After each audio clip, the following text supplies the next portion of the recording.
When was the last time you shot those guns? I haven't. You've never shot a gun? No. Have you ever shot any gun in your whole life? No. Never. No. So you bought 3 guns that you've never shot? Yes. Why? To have. For what? To have. On June 26, 2011, Lauren Giddings was found murdered. Someone had broken into Lauren's apartment, cut her up into 5 pieces in her bathtub, and her remains were hidden in trash bins around campus. While police were looking for suspects, Stephen McDaniel, Lauren's neighbor, was made the prime suspect for having lied to police in several previous interviews. This is Stephen's interrogation. All right. I just got to ask you a few more questions. Okay. You came down earlier tonight, me and you talked, all right. You don't have any weapons on you, do you? No. That's just you are. What's wrong? You know I'm Detective Patterson, right? Yes. Do you remember, put your hands up here, you remember us talking earlier tonight, right? Yes. You remember me earlier in the day? Yes. When we came down here and talked a little bit and then we left? Yes. Right away, we can tell that Stephen is not in a good headspace. He answers with a repetitive, monotonous yes that suggests he's disassociated with the situation. Okay. I need to know about this girl right here. You know her? Yes. Who is that? Lauren Giddings. Does she live next door to you? Yes. When's the last time you seen her? 2 or 3 weeks ago. Okay. Was you friends with Lauren? Yes. Look at me when you talk to me, son. Okay? Was you friends with her? Yes. Close friends? We were good. I mean, y'all were friends, right? Both of y'all are law students. You're studying to be an attorney, right? Yes. What kind of law do you want to go into? Criminal law? Yes. Civil? Is that what you want to do for a living? Yes. Okay. Stephen is still saying yes with little regard for what the detective is saying. He's basically made himself a passive observer in his own interrogation as a defense mechanism. This may be the worst position Stephen can put himself in, because this makes him vulnerable to what the detectives may say. Are you almost finished? Yes. Okay. So you don't have too much more to do, right? No. All right. Are you going to stay here in Macon? I don't know. Did you used to work at the district attorney's office in Macon? Yes. Was you on the prosecutor side or the defense side? Prosecutor. So you were on our side. Yes. Right. You never worked on the other side? No. Did you like it when you were down there? Yes. Got along with everybody? Yes. Okay. And you lived next to Lauren for a long time? Yes. Okay. Do you know where she's at tonight? No. No. Have you ever seen her with that dress on? No. You have no idea where she's at? No. We're in a rare situation where the detective knows for sure that Stephen knows where Lauren is. There was a TV interview that had Stephen on, and the reporter told Stephen on the air that Lauren's body was found in multiple garbage bins. Look, just tell me what happened, brother. I don't know. Well, where's she at? I'm asking you for your help. I'm a detective, and I'm asking you for your help. Okay? I'm asking you for help. I need your help. Can you help me? I don't know. At this rate, Stephen is the one setting the tone for the interrogation by only answering with yes, no, or I don't know. The detective will need to act quickly if he wants to get Stephen to open up and at least answer some basic questions about the case. I'm asking you as a friend for help. Can you help me? I don't know. The detective used a strategy where he's being kind to the suspect and urges him for answers. This had zero effect on Stephen, and now the detective will need to switch tactics to make this a productive interrogation. What do you mean you don't know? You can't help a friend out? I don't know what you need. I need to know where Lauren's at. I don't know. If you knew where she was, would you tell me? Yes. What do you think happened to her? I don't know. Open-ended questions like, What do you think happened?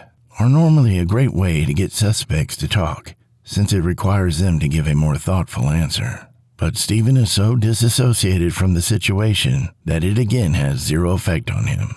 Next, we'll see the detective try appealing to Stephen's emotions to try and get him to open up, with still little effect. You said you didn't have any other cars, right? Right. Well, why would everybody you went to school with for the last 3 and 4 years said that you own another car other than that Geo Prism? Everybody I've talked to, all your friends you were in school with, people that you worked at the district attorney's office with said you have other cars other than that car. And you're gonna sit here today and tell me you don't have another car? I don't. So if I call your granddaddy, he's gonna tell me that you only have one car. Yes. What's his phone number? I don't know. Yeah, you do, because I already have his number. You don't know his phone number? No.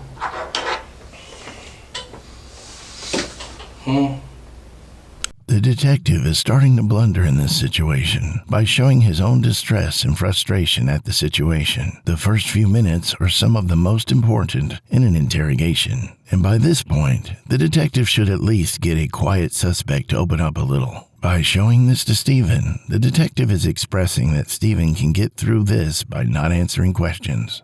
Granted, not answering questions during an interrogation is a brilliant idea. One might be tempted to think that Stephen is using his knowledge of the law to avoid these questions. However, this isn't action taken out of strategy. Stephen could ask for a lawyer at any point, and probably should, but he's so mentally disconnected that he's sitting through this interrogation and waiting for it to be over. Do you have a grandmother or is it just him? My grandmother passed away. A while back? Yes. Talking about his grandparents is one of the few times Stephen has returned to the situation. Giving this answer about his grandmother, the detective can now use this as leverage to get Stephen more involved in the conversation. But you're close to your grandfather, right? Yes. I mean, doesn't he own some property or something, he said? A couple of acres? My granddaddy or my grandfather? Who lives in Pike County? My granddaddy. Does he own any land down there? Yes. Okay. And do sometimes you go down there to visit him or something? Last time we met, I went down and visited with my aunt and uncle. Okay. What did he do for a living? Was he an attorney like you? He worked for the Southern Railroad Company. Is anybody in your family an attorney? No. You're the only one that went through law school? Yes. Well, that's an accomplishment, don't you think? Yes. I mean, it took a long time, right? Yes. And the detective just lost that momentum. He got Stephen to talk and be engaged, but then asked a series of questions that were easy to answer yes to, putting Stephen back on the track to those default answers. What's up with the pair of underwear that was in your apartment? That was like a mask. It was cut out like a mask. You cut underwear out to look like a mask? No. Again, Stephen is refusing to acknowledge the evidence brought up by the detective. The detective will need to take a step back to try and get Stephen to mentally open up. How many guns did you have in your apartment? 3. And what about the knife? Which knife? The one that was, remember you showed me it was dull? Yes. What kind of knife is that? Because I don't know. Kukri. Did you have any other knives in the house? Yes. That I didn't see? Because you didn't show me no other knives. That's the only ones you showed me. What other knives did I miss? There's a pocket knife that's on the table. And for the first time, Stephen confessed something. It's a small step, but if the detective can use this, he can get through to Stephen. Who do you think took Lauren away? I don't know. Well, I need your help. What do you think happened to her? I think someone took her How do you think somebody would take her? If somebody did take her. when she was running. Does she normally run all the time? She runs, I don't know how often. You mean you think somebody might have took her when she was running like down the street somewhere? Yes. You don't think somebody got her when she got back to her apartment? I don't know. Stephen answered, "I don't know," to that question instead of outright saying no. The detective just revealed details of what actually happened, and there seems to be a part of Stephen present enough and nervous enough to not outright deny it. Well, you know there was a body found in the trash can next to the apartments. Yes. You do know that. And it's a female, white female's body. I mean, who would do something to somebody and throw them in a trash can? I don't know. I'm asking for your advice or your observation of all your knowledge of going through law school and all that. Who in that complex do I need to talk to? I don't know. Earlier today, me and you sit here and talk normal. What's going on with you now? Why are you acting like this? I need to know. Why all of a sudden you're acting like this? I don't understand. Okay. Earlier today, we sat here and talked. But now you're acting like you don't know what's going on. I mean, did something happen or something to you? I mean, why are you shutting down? Why are you not talking to me? I don't know. Do you know where you're at tonight? Yes. Where are you at? Detective Bureau. Okay. Now the detective is trying to dig into Stephen's psychology and see if he's mentally aware enough to know where he is. Stephen is able to answer, showing that he's not completely gone, but he still is mentally guarded. And you know why we've been working all day trying to find Lauren, right? Yes. Because her family wants to know where she's at. Yes. And I don't know what to tell her family. So I'm asking you, what do I need to tell her family? I don't know. That's what you want me to tell her mother and her father, is that you don't know. I don't know. Not that you're sorry that she's missing. Not that you've been trying to help me all day find her, but you just wanted me to tell her I don't know. The detective is switching his strategy to a more aggressive one, putting Stephen on the spot for his lack of responsiveness in an attempt to get through to him. But since Stephen has shown that this is his form of protecting himself, this will most likely cause him to withdraw further. Is that what you want me to tell him? Because you're all over the news. You sure stood out there and ran your mouth to the news media. But now you're going to get out here and you don't fucking know. You know. You're just a sorry piece of shit that don't give a fuck. You didn't stand in front of that camera and say, I don't know. I don't know. I don't know. You didn't have no problem talking to the news when they asked you questions. I'm asking you questions. Where's Lauren? I don't know. Yes, you do know. A body was found over here, right next to where you live. And what do you have in your apartments? A lot of knives. A lot of guns. Right? Yes. How many interviews did you give? 3? I don't know. Well, you gave like 3. Do you think that was the proper thing to do when a mother's looking for her child? They asked me what happened. And what did you tell them? What did you tell them? That Lauren was missing. Okay. What else did you tell them? That we had gone looking for her. Okay. And what? And that we hadn't found her. And what else did they ask you? I don't remember. Why don't you remember? I don't. You're telling me that you went through law school. Well, you went through college first, right? Did you graduate from college? Yes. And now you're in law school. Did you graduate from law school? Yes. But you don't fucking remember what they asked you this afternoon? No. Huh? You just don't fucking believe that shit. Don't came back yet? What's up, buddy? You talked to him about his guns? Yeah. When was the last time you shot those guns? I haven't. You've never shot a gun? No. Have you ever shot any gun in your whole life? No. Never. No. So you bought 3 guns that you've never shot? Yes. Why? To have. For what? You've probably seen this trope before on TV, but the detectives are using the good cop, bad cop strategy. You start with a friendly cop to get answers. Then if that doesn't work, you move on to the much more aggressive cop. If that doesn't work, you move back to the good cop one last time because they will seem so much nicer by comparison. To have. For what? I'm asking for what? Why do you want to have them? What makes, did they give you, tell me why it's important to you to have 3 guns.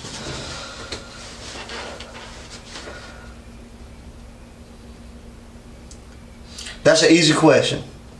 Come on, talk to me, buddy. Me and you talked all day today. We ain't had a problem communicating. Why is it important for you to have 3 guns? Do you not know? No. You say you don't know where Lauren is, right? Right. You told me earlier you and Lauren were friends, right? Yes. How would you describe y'all's relationship? She was my friend. She was your friend. What did you ever do things for her? Did she ever do things for you? What did she ever do for you? We talked. We talked. What y'all talk about? News. Earlier you was telling me something about you fixed her computer before. I couldn't fix it. You couldn't fix it? What was wrong with it? I don't remember. How long ago was that? Around graduation. Well, how long ago was that? Middle of May. Middle of May? So you were over in her apartment in the middle of May? Yes. Have you been over there since then? Yes. When was the last time you were over there? Last night. Before last night. Have you ever been over there with Lauren since the time you worked on her computer in the middle of May? No. How many times have you been in her apartment with her hanging out? I don't know.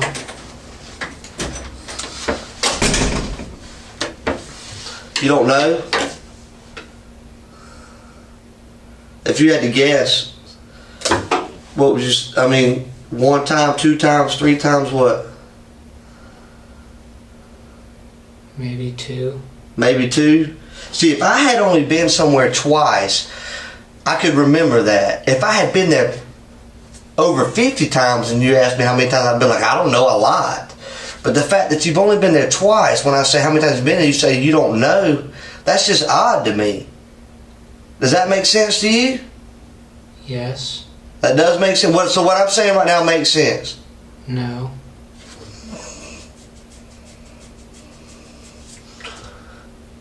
And the new police officer is realizing how troublesome Stephen is to interrogate. Stephen can casually change his answer to avoid further questioning. This isn't a matter of patience. Stephen is disconnected enough that his defense mechanism has put him on autopilot. The reasoning that would stop most people from making a blatant contradiction does not exist for Stephen right now.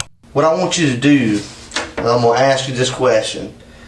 I want you to describe to me how you feel right now.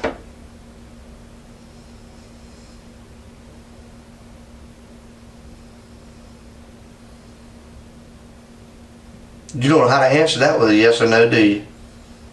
I don't know what's going on. When confronted with more pressure, Stephen's mind withdraws further into itself. He admits that he doesn't know what's happening, which is a clear sign that he is mentally unwell. We've seen so far that the detectives don't know how to deal with a case like Stephen, and their struggle to grasp the situation is on full display here. Where were you at yesterday? At home. What'd you do at home? Tell me everything you did yesterday. From the time you woke up to the time you went to sleep. I checked the news. At what time? I don't remember. Was it yesterday morning? I don't remember. What'd you do when you woke up? I think I checked the news. Alright, you checked the news, okay. What'd you do after that? I watched some videos online. Did you clean up? No. You didn't? No. You smell like you've been cleaning up, like you've been using cleaner to clean up. I know what that smells like. My wife smells like that all the time when she cleans the house. You've been using some kind of cleaner to clean up your apartment, hadn't you? No. Stephen, you telling me you live like a man? How does your apartment get cleaned? I clean it. Okay. When was the last time you cleaned it, Stephen? I don't remember. Was it this week? No. You mean you go a whole week without cleaning? Yes. Why? That's horrible, Stephen. Was it possibly over the weekend, last weekend? No. It wasn't? If you can't remember, then how is it that you can tell me that you didn't clean up your apartment last weekend? A minute ago you couldn't remember. Normally, this would be a gotcha moment for the detective, catching the suspect in a contradiction. But we already know Stephen is too far gone to care. I don't remember cleaning last weekend. So it isn't that you didn't, it's that you just don't remember. Right?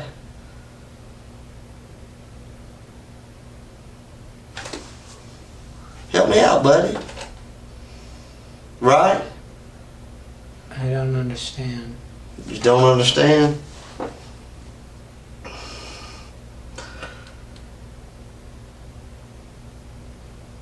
I don't know how else to say it, Stephen. Let me tell you what I think. I think that she was a friend of yours. Look at her right here. I think that she was a friend of yours. And I think something happened, Stephen.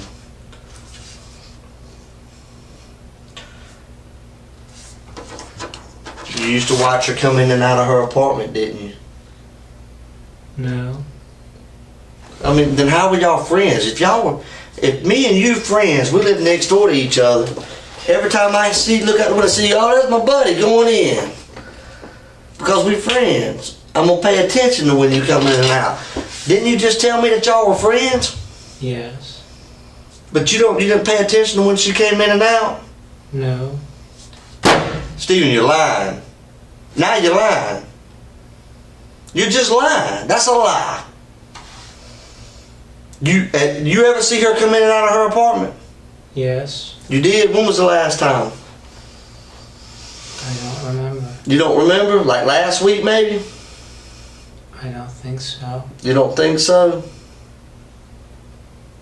Stephen, you understand that everything that you're saying here doesn't make any sense at all. None. None. You totally contradict everything that relates to human behavior. We have skills to be able to observe things, to hear things, to see things. There are natural things out there that draw our attention every day. Such as when you're driving down the road, if somebody hits the horn, you look around. You know what I'm saying?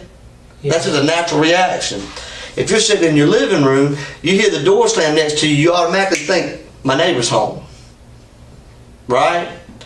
You're telling me that those kind of things don't happen in your life. You asked if I watched. I didn't watch. Have you noticed that she's came in and out of her house in the last week or two? I don't remember. And Stephen's stubbornness has inadvertently broken the detective. For as much training as detectives get, there are always going to be cases that no one is prepared for. And that's why training programs are always being updated and improved. At this rate, there will be an entire chapter dedicated to Stephen McDaniel. To really highlight how mentally far Stephen has gone, he doesn't even react or even move after the detective leaves the room. He just stares blankly at the wall for the next 6.5 minutes and doesn't express any emotions or thoughts. Due to overwhelming evidence, Stephen McDaniel was found guilty of stalking Lauren for several nights, breaking and entering her apartment on several occasions while she wasn't home, and murdering Lauren while she was sleeping. He was sentenced to prison and has remained there ever since. Stephen was found to be mentally unwell. He felt romantic feelings toward Lauren, and his stalking obsession seemed to come out of delusional thoughts. Of course, these were feelings that she did not all reciprocate, although in hindsight, this reasoning makes perfect sense for a man like Stephen McDaniel.